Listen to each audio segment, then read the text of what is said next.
पाकिस्तान की हरकतें दिन ब दिन बदतर होती जा रही हैं। ऑपरेशन सिंदूर में मिली शिकस्त के बावजूद पाकिस्तान अपने नापाक मंसूबों से बाज नहीं आ रहा।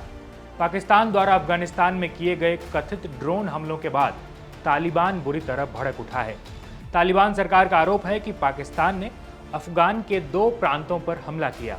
इसके बाद यह स्पष्ट हो जाता है कि पाकिस्तान किसी भी हद तक जाने को तैयार है। उसकी इस हरकत ने इलाके में दहशत फैला दी। तालिबानी फोर्स का कहना है कि इस हमले में कम से कम 2 लोग मारे गए और 7 से ज़्यादा लोग घायल हैं।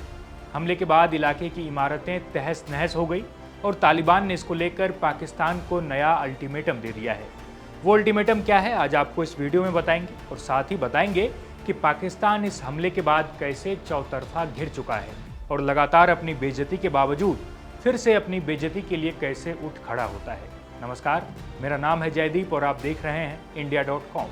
तारीख 27 अगस्त 2025, अफगानिस्तान का नारंगहार और खोस्त प्रांत, ये 2 इलाके ऐसे थे जहां भयानक विस्फोट हुआ। यह विस्फोट कथित तौर पर पाकिस्तान ने किए। इसके बाद अफगान की तालिबान सरकार बुरी तरह भड़क गई। तालिबान ने इसे उकसाने वाली कार्रवाई बताया है। खबरों के मुताबिक ये ड्रोन्स तहरीके तालिबान पाकिस्तान यानी TTP और हाफिज गुल बहादुर गुट के लड़ाकों को निशाना बनाया। तालिबान ने इस हमले को अपने देश की संप्रभुता का उल्लंघन माना। एक बयान में अफगान विदेश मंत्रालय ने पुष्टि की कि पाकिस्तानी सेना ने खोस्त और नरंगहार प्रांत के कुछ हिस्सों पर रात भर हवाई हमले किए, जिसमें 2 नागरिक मारे गए और 7 अन्य घायल हो गए।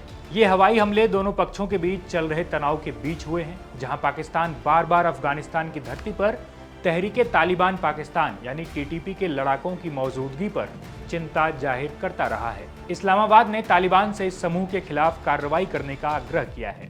हालांकि इस कथित हमले के बाद पाक सरकार की तरफ से कोई आधिकारिक प्रतिक्रिया नहीं आई है। साथ ही आपको ये भी बता दें कि पाकिस्तान ने इस ड्रोन हमलों की जिम्मेदारी नहीं ली। पाक सेना पहले भी अफगानिस्तान में आतंकवादी ठिकानों पर हमले कर चुकी है।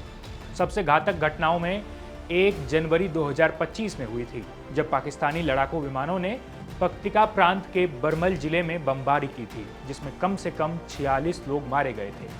तालिबान ने कहा कि ज़्यादातर पीड़ित महिलाएं और बच्चे थे। अब अगर पाकिस्तान की बात करें तो बलूचिस्तान मुनीर की सेना के लिए जहन्नुम बनता जा रहा है। इस सूबे में विद्रोही इतने ताकतवर हैं कि पाकिस्तानी सेना की एक नहीं चल पा रही है। हाल ही में विद्रोही संगठन बलूच लिबरेशन आर्मी यानी BLA ने बलूचिस्तान के कई जिलों में हुए 8 हमलों की जिम्मेदारी ली है। इन हमलों में पाकिस्तानी सेना के कम से कम 8 सैनिकों की मौत हुई और दर्जनों सेना की गाड़ियों को नुकसान पहुंचाया गया।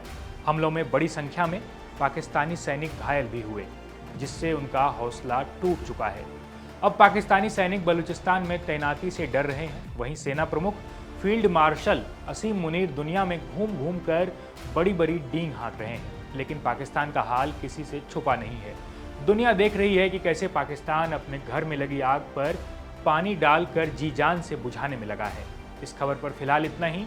अपनी राय कमेंट बॉक्स में जरूर दें। देश और दुनिया की तमाम खबरों के लिए देखते रहिए India.com।